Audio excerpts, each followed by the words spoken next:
Unaware who she was, her arrogant children turned her into a maid and threw her out of her own mansion the moment they thought she was broke.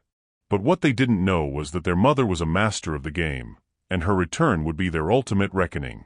If you're just tuning into this channel, please subscribe, give this video a thumbs up, and don't forget to share with your friends and family, and tell us where you're watching from in the comments section. Osato Jacobs sat at her mahogany desk, her eyes fixed on the wall like a prophecy was written there in invisible ink. Her wrapper shimmered faintly in the dim light of the study, and her blouse was tucked in with the same sharp precision she applied to her balance sheets. To any outsider, she looked like a woman preparing for a board meeting of titans, but her calendar was a desert of empty white squares. She had not moved in nearly an hour, her hand resting under her chin while a quiet, acidic fire burned in her chest. At 69, Osato was the power of the market, a woman who had conquered the Lagos fabric business and built a mansion that made passers-by slow down to take pictures of her success. She had 3 warehouses, 6 fully stocked shops, and a name that commanded two-handed bows from her staff. But as she stared into the silence, all she could feel was the growing weight of shame. Despite the millions in her account and the empire she had built with her own blood, Osato realized with a stabbing pain that her children were useless. Memories flooded her like a bitter tide, taking her back to the day her husband, Anthony Jacobs, was buried. Barely 2 weeks after the funeral, his family had thrown her out with no mercy and no warning. She remembered the weight of her son on her back and her daughter in her arms as she left in disgrace with nothing but 2 nylon bags. She had slept on cold floors, fried akara with a baby tied to her back, and drank gari just so her children could eat rice. She had entered overdrafts and fasted for 21 days just to pay for their exams, building an empire from a single table in Oshodi Market to containers arriving from China. Now, sitting in the house she paid for block by block, she was surrounded by 2 grown adults who couldn't even lift a finger to sweep the floor. Her son, Andrew Jacobs, had been her pride, the boy she flew abroad for summers and toasted with 5 coolers of rice upon his graduation. He had claimed he wanted to be a businessman like her, but his confidence was merely a mask for his foolishness. He had swallowed 5 million naira for a tire business that vanished in 3 months, followed by another 5 million for crypto that disappeared even faster. Every failure was met with his casual dismissal, "It's experience, mommy," while he wore designer clothes bought with her sweat. Then there was Anita, who had returned from university to pursue the soft life of an influencer. Osato had converted a guest room into a studio and bought every ring light and camera Anita requested, only for her daughter to quit 6 months later because nobody was liking her posts. Even a 1.5 million naira boutique venture ended with Anita wearing the stock herself rather than selling it. Osato looked at her hands, the hands that had carried bales of fabric in the sun, and realized she had planted cassava but was now facing a harvest of weeds. She was being drained by the very people she had bled for, and the silence of the study told her one thing. It was time for a test that would either make them or break them. The golden chandelier in the dining room cast long, mocking shadows over the mahogany table as Osato Jacobs watched her children, realizing that for years she had been throwing her hard-earned wealth into a bottomless pit.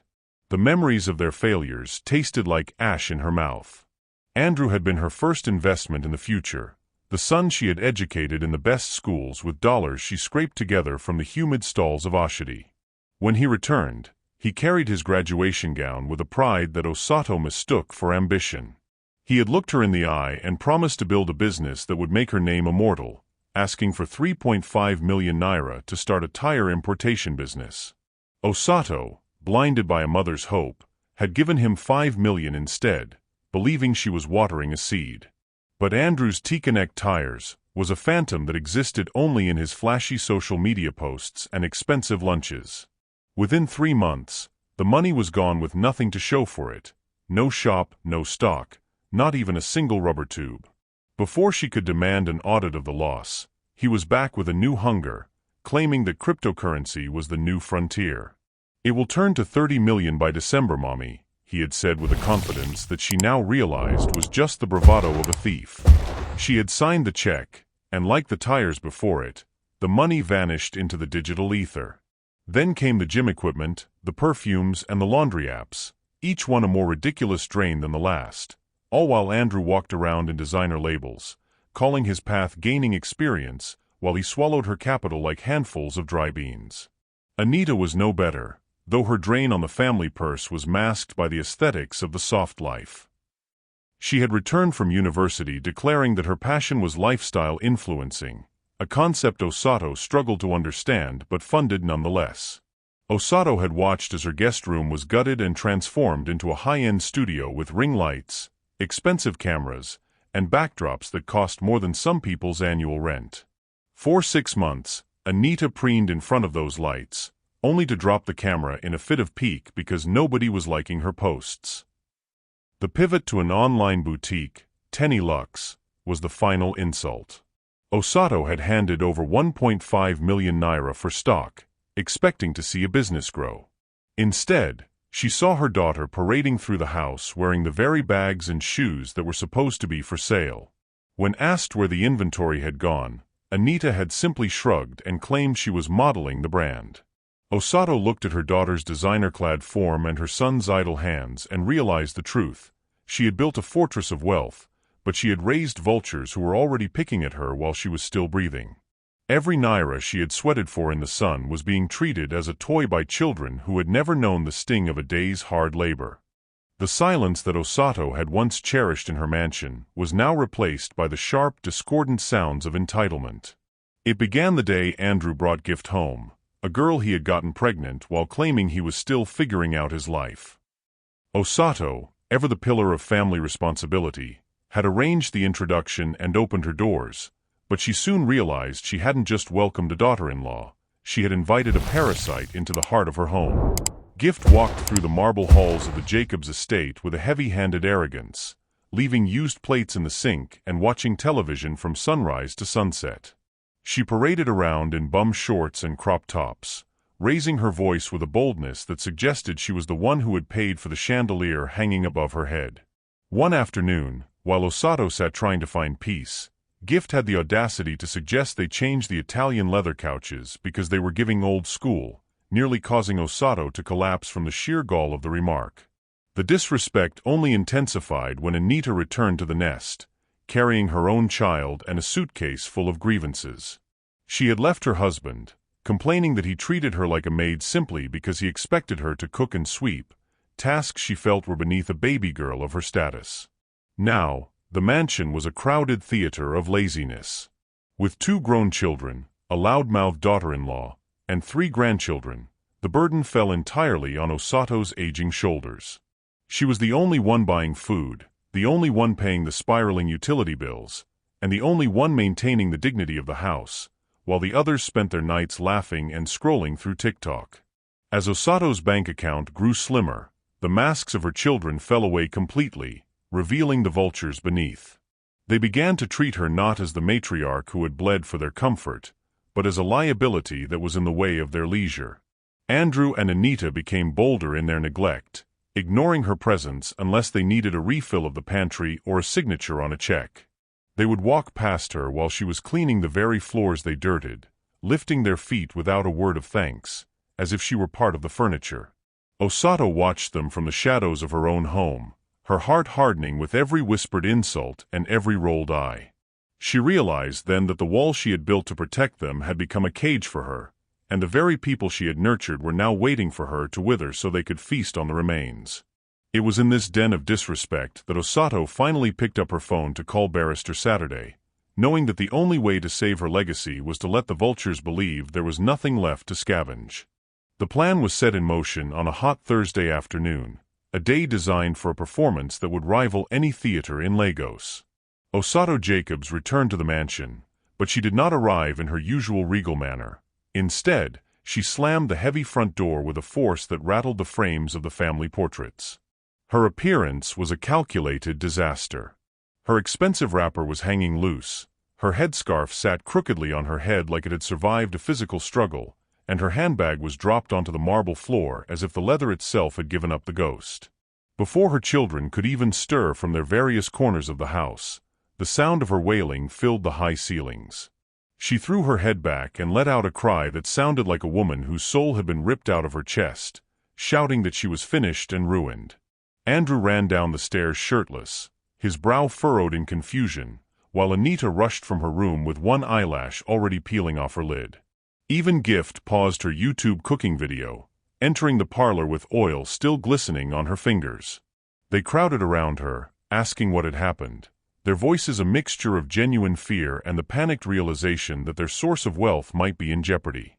Osato sat on the center couch, the very one Gift had called old school, and wailed louder, clutching her chest as she told them that her sweat, her blood, and everything she had built was gone.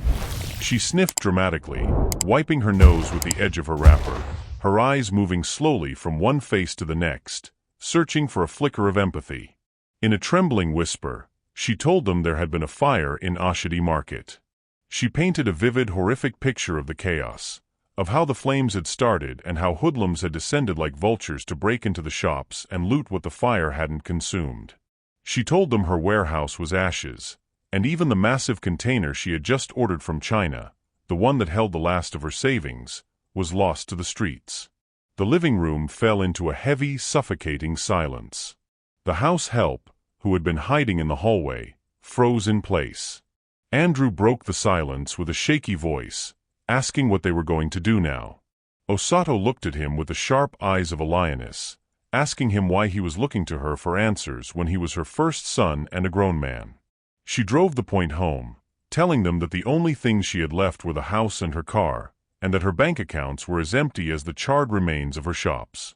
As she watched them, the reality of her ruin began to sink in, but not in the way she had hoped. Anita's first response was to complain about her upcoming birthday party, and Andrew followed by fretting over the banners he had already printed for his son's celebration. Osato stood up, her grief turning into a cold, hard stone in her gut. She told them plainly that this was how she knew she had failed as a mother, that they were talking about parties while she had lost her life's work. Without looking back, she dragged her bag up the stairs, leaving them standing in the wreckage of their own entitlement, finally beginning the test that would reveal their true hearts. By the end of the first week, the atmosphere in the Jacobs mansion had shifted from a silent grave to a battlefield of cold indifference. The grand buffet was officially closed, and with the domestic staff dismissed because Osato claimed she could no longer pay salaries, the house began to rot from the inside out.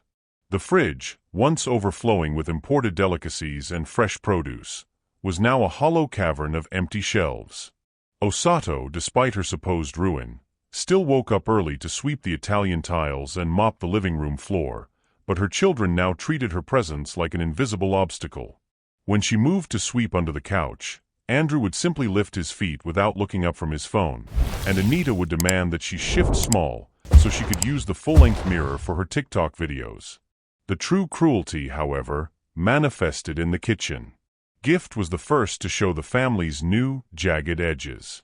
One morning, the aroma of a bubbling pot of jollof rice filled the halls, a scent that once signaled a communal meal. But as Osato sat at the dining table, her stomach cramping with hunger, she watched in disbelief as Gift served only Andrew, the children, and herself. Not a single grain was left for the woman who had hand-picked the marble countertops they were eating on. Gift cleaned the plates and retreated to her room with the efficiency of a soldier who had completed a mission of spite. Anita was even more calculated. She would sneak into the house with large takeout bags, ducking into her room to share the food with her son in secret. When Osato knocked softly, asking if there was a morsel to spare, Anita would simply lie through the door, claiming the portion was too small to share. The malnutrition and stress soon took their toll. One morning, Osato woke up with a body that felt like it had been beaten with iron rods. Her skin was hot, her chest heavy with a dry, racking cough. When she dragged herself to Andrew's door, trembling and seeking help to reach the hospital, he didn't even stand up. He told her that since money was tight, she should just take paracetamol and rest. Left with no choice, the power of the market put on her own shoes and walked slowly down the street to the local pharmacy. There she stood in the same shadow where she had once donated generators to the health center, and with tears sitting quietly in her throat, she begged the pharmacist to give her malaria drugs on credit. That night, as she lay in the dark swallowing her pills with nothing but water and a single banana, Osato whispered to the silence that the test was complete, her children had failed. The tension in the Jacobs mansion finally reached a boiling point on a hot Thursday afternoon, turning the home Osato had built with her own blood into a theater of ultimate betrayal. It began with a confrontation over a mirror. Anita, dressed in a crop top and shorts, shoved past her mother to record a TikTok video, sneering that some mothers enjoyed a soft life, while she was forced to share space with an old woman who had turned the house into a faceless tenement. When Osato stood her ground, asserting that she was still the owner of the roof over their heads, the mask of filial duty didn't just slip, it was torn away with a laugh. Andrew stepped forward, his face twisted with a cold, newfound arrogance. He didn't just mock her poverty, he revealed his weapon. He claimed that he had seen the documents and that the house was legally his, registered in the name of Andrew Jacobs. He called his mother a liability and a broke old woman who should be grateful they had tolerated her for this long. Gift stood by his side, her voice loud and cutting as she told Osato it was time for her to go to an old people's home so the rest of the family could finally have peace. The eviction was swift and devoid of any mercy. Anita stormed into Osato's bedroom like a crazy tailor in Oshidi Market, flinging open the wardrobes and stuffing Osato's precious lace and wrappers into 2 large black trash bags. Andrew grabbed the bags and dragged them to the front door, his eyes showing no recognition of the woman who had once skipped her own meals so he could eat rice.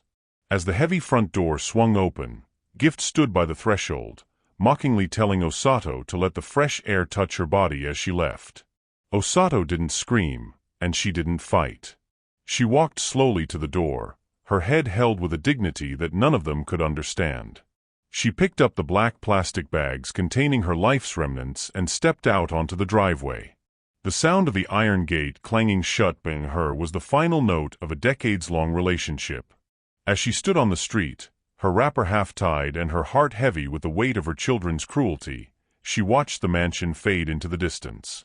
They watched her from the balcony, laughing and scrolling through their phones, unaware that she was not headed for a shelter, but for a 5-star hotel where Barrister Saturday was already waiting. The test was over, the failure was absolute, and now the reckoning was about to begin. The air conditioner in the luxury suite at Providence Heights Hotel hummed with a cold clinical precision that drowned out the echoes of the iron gate slamming shut. Osato Jacobs sat by the floor-to-ceiling window, the shimmering lights of the city reflecting in eyes that had finally run dry of tears. For 7 days, she had lived in this sanctuary of white duvets and silent service, watching her phone for a single message from Andrew or Anita, a word of regret, a question of her safety, but the screen remained as dark as her children's hearts. Instead, the only news that reached her was that they were already celebrating in the streets, bragging to anyone who would listen that they now owned the Jacobs mansion on Banana Island. When the sun climbed high the following morning, Barrister Saturday arrived, his briefcase heavy with the weight of legal finality. He found Osato dressed in soft blue silk, sipping pineapple juice with a posture so straight it commanded the room. She did not offer him a seat or engage in the usual pleasantries of the Lagos elite. Her voice, when it finally broke the silence, was as sharp as a glass shard. She instructed him to open his files and begin the surgery that would cut her children out of her life forever.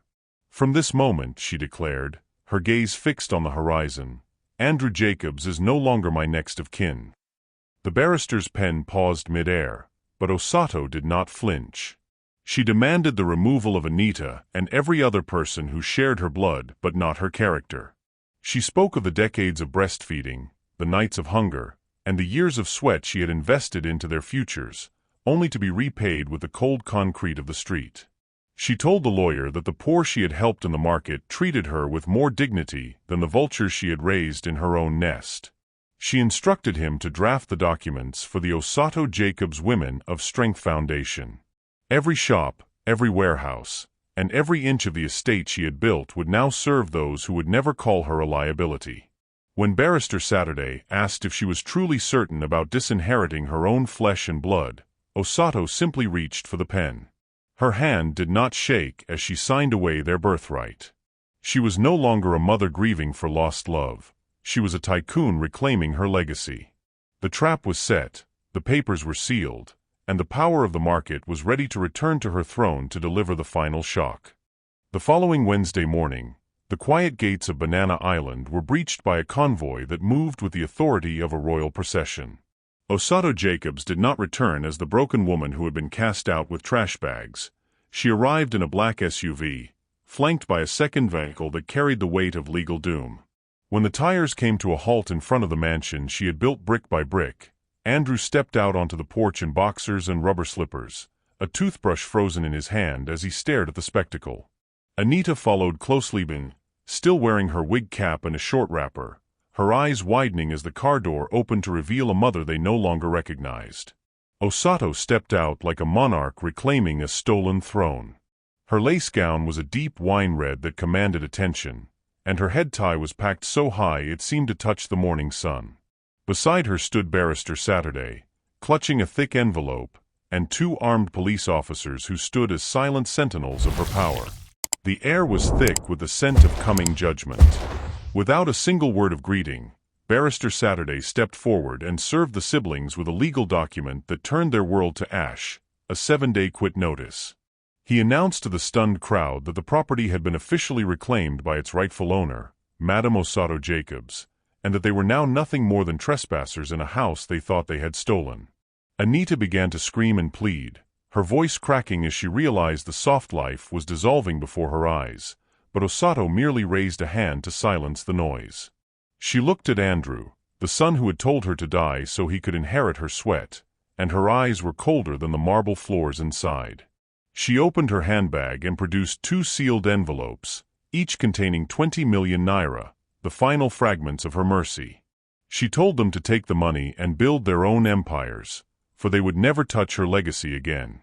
As the officers led the weeping children toward the gate, Osato stepped into her mansion and turned the key, the chandelier glittering above her as she whispered to the empty, echoing halls that they could finally learn to live without her.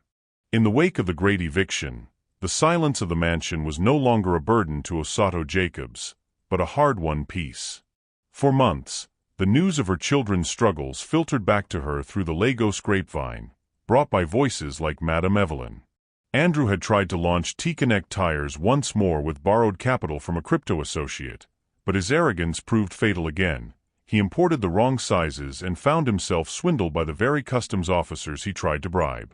Anita fared no better, attempting to revive Tenny Lux, while squatting with an old classmate who counted every spoonful of sugar she used. Customers dragged her online for fake products and disappearing with deposits, leaving her business dead before it could draw a second breath.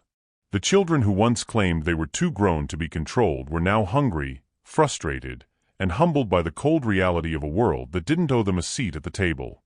One Saturday morning, they returned to the Banana Island gate, not as owners, but as strangers wearing clothes that had lost their shine. They stood before Osato in the parlor, kneeling on the same tiles they had once refused to sweep. Anita cried like rain, and Andrew wiped his eyes with a shirt sleeve that had seen better days, whispering pleas for forgiveness they finally realized they didn't deserve. Osato watched them for a long time, her heart no longer burning with rage, but settled into a quiet, maternal grace. She told them plainly that while her forgiveness was a gift she would grant freely, her inheritance was gone, already signed over to the foundation that would support women who truly knew the meaning of strength. She reached into her drawer and produced the 2 envelopes she had offered once before, containing the 20 million naira they had previously rejected in their pride.